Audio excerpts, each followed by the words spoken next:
Hi everyone. सो अगर आप class 12th के स्टूडेंट हो ना, ये छोटे छोटे से आपको फोल्डर दिख रहे हैं, कॉमर्स के अगर आप बच्चे हो ना, आज आपको एक ऐसे फोल्डर का एक्सेस डिस्क्रिप्शन बॉक्स के अंदर देने वाला हूँ। खजाना है। टॉपर कभी भी ये चीज़ें आपको नहीं बताता। एक टॉपर सब्जेक्ट को लेकर 3 चीज़ें अपने पास बहुत इनिशियल डेज से लगता है। आपको लगता होगा कि यार ये बंदा क्या है, इतना अच्छा स्कोर कैसे कर लेता है। वो स्कोर अच्छा इसलिए कर लेता है क्योंकि वो सीबीएसई की रीढ़ की हड्डी अपने हाथ में रखता है। और रीढ़ की हड्डी पता है क्या है? ये 3 चीज़ें हैं। फॉर एग्जाम्पल, अगर मान लो मैं इंग्लिश सब्जेक्ट खोल लेता हूँ तो यहाँ पे मैंने 3 ऑफिशियल चीज़ें दी हुई है। सबसे पहला आपका सैम्पल पेपर, दूसरा आपको जो है यहाँ पे सिलेबस, ऑफिशियल सिलेबस। किस लिए दिया है? बहुत से बच्चे जो है वो अपनी एनसीईआरटी बुक में से ये सब पढ़ डालते हैं जो कि आना ही नहीं है। तो मेरे भाई, आप एनर्जी ही उस डायरेक्शन में लगाओ जहां से मैक्सिमम नंबर आपके निकल के आ सके।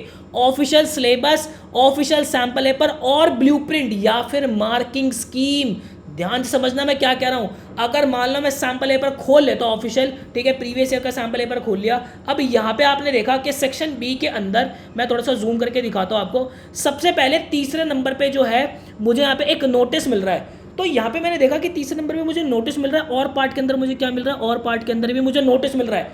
तो एक टॉपर को बहुत सीधा सीधा सा एक रास्ता दिखेगा कि जब मैं अपना सीबीएसई का फाइनल पेपर लिखूंगा, तीसरे नंबर पे मुझे नोटिस मिलेगा ही मिलेगा इंग्लिश के अंदर, और कोई क्वेश्चन नहीं आना तो वो अपनी झोली के अंदर पता है क्या करेगा, इस 4 नंबर को पक्के कर लेगा कि यहां तो मुझे लिखना ही लिखना, कुछ ऑप्शन में है ही नहीं। फिर उसके बाद वो 5वें पे आएगा, आगे चौथे पे आएगा, सॉरी चौथे पे वो देखेगा कि भाई मुझे इनविटेशन मिला हुआ है, ठीक है, इनविटेशन मुझे पढ़ना है, और पार्ट में भी मुझे चौथे के अंदर इनविटेशन है। इसका मतलब वो ये देखेगा कि जनाब मुझे तीसरे के अंदर नोटिस और इनविटेशन पक्के करने ही करने, ये तो आने ही आने। तो वो इसको अपनी झोली के अंदर डालेगा, उसके जो है 4 4 8 नंबर ऐसे ही पक्के हो जाएंगे। अब यहाँ पे मान लो मैं आपको आगे ले के चलता हूँ लिटरेचर के अंदर।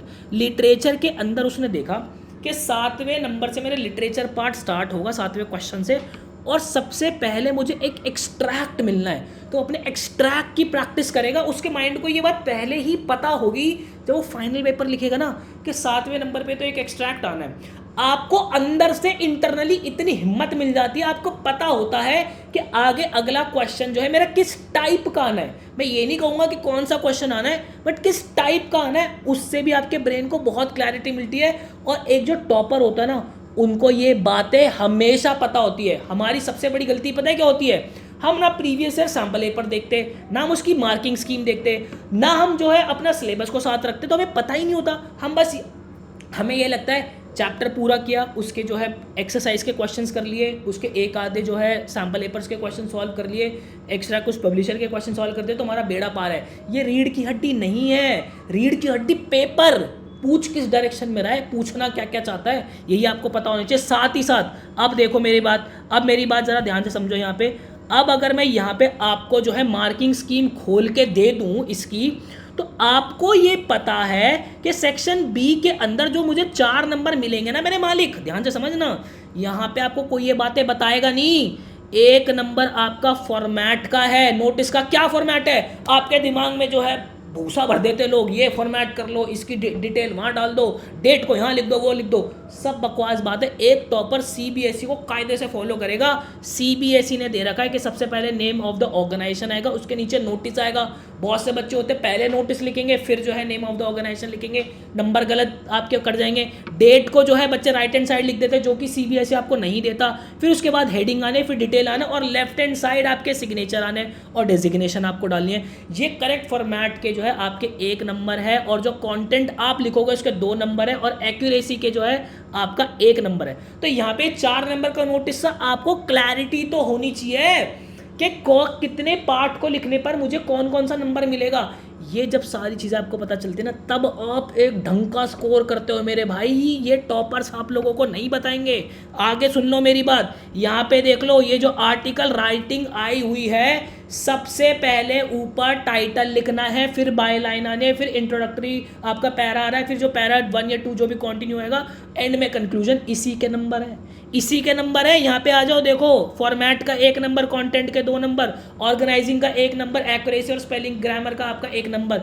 इस तरीके से बाइफर्केशन होगी तभी तो आप स्कोर करोगे। और कैसे स्कोर करोगे मेरे भाई, यहाँ पे ये बातें बताएगा नहीं आपको कोई, ये कोई टॉपर आपको बताएगा नहीं। अब उसी में यहाँ पे अकाउंटेंसी का सिलेबस आपको खोल के देख लो एक बार कि भाई अब अच्छा एक चीज़ ध्यान रखना, आपका जो 11th और 12th का सिलेबस जो है वो एक साथ आता है। इसको स्क्रॉल करके देख लेना नीचे, यहाँ से ये देखो, आहा ये रहा हमारा, ये रहा पूरा हमारा कायदा चिट्ठा है पूरा। अकाउंटेंसी के अंदर क्या क्या पूछा जाएगा ये देखो, सारे टॉपिक्स लिखे हुए हैं। इन टॉपिक से तैयारी करो ना। आपको क्या लग रहा है एनसीईआरटी पूरी उठा के उसको सीक्वेंस में पढ़ूंगा? अरे मेरे भाई डिलीटेड टॉपिक्स तो देख लो पहले, क्या क्या क्या क्या नहीं है, क्या पढ़ना है क्या नहीं पढ़ना, ये तो चीज़ें उठा के देख लो। आप उतनी मेहनत करी क्यों रहे हो जब वो कुछ पूछने ही नहीं वाला? तो मेरे भाई ये जो 3 चीज़ें हैं ना, सैम्पल पेपर, आपका क्वेश्चन पेपर, सैम्पल पेपर और आपकी मार्किंग स्कीम, ये आपको जो बहुत सारी भीड़ 70-80% पे आके अटक जाएगी ना, यही चीज़ें आपको 90s के अंदर लेकर आती है। और मैं आपको एक बात बता देता हूँ बहुत कायदे से ढंग से, जब आपके सामने तीनों चीज़ें होती है ना, तो आपकी तैयारी को एक डायरेक्शन मिलती रहती है हमेशा से कि अच्छा हाँ इस मतलब पोएम से हमेशा से एक्सट्रैक्ट आते हैं, तो आप प्रैक्टिस एक्सट्रैक्ट की करते हो, अपने लाइंस को अच्छे से कायदे से पढ़ते हो। आपको पता है कि नोटिस आना, इनविटेशन आना, उनकी तैयारी आप बहुत कायदे से करते हो। तो एक टॉपर ये नहीं है कि आंख बंद करी चैप्टर 1 से लेकर 10 तक पढ़ता चला गया।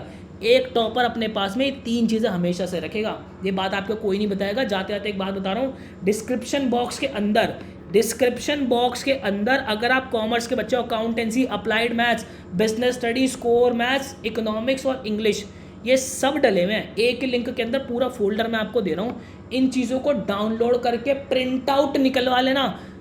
ये पीडीएफ में मत रखना, ये बहुत इंपॉर्टेंट चीज़ है। ये पीडीएफ में बात नहीं बनेगी इनसे, इनको तो हाईलाइट करके रखना कायदे से, तब इस आपकी जो ब्रेन की कनेक्टिविटी है ना वो इन सब्जेक्ट से बनेगी। बात आ रही समझ में? अभी सितंबर से भी बहुत कायदे से तैयारी कर सकते हो। हाफ ईयरली आप लोगों के चल रहे होंगे, कुछ बच्चों के भी स्टार्ट हुए होंगे, कुछ बच्चों के कुछ टाइम बाद स्टार्ट हो जाएंगे। मेरे भाई समय नहीं है आप लोगों के पास, ये बात मैं बार बार बता रहा हूँ। अपना CUET और अपने बोर्ड्स दोनों बहुत पैरेलल लेके चलना। आई होप आपको क्लैरिटी मिली होगी। मिलता हूँ ऐसे किसी नेक्स्ट वीडियो के अंदर।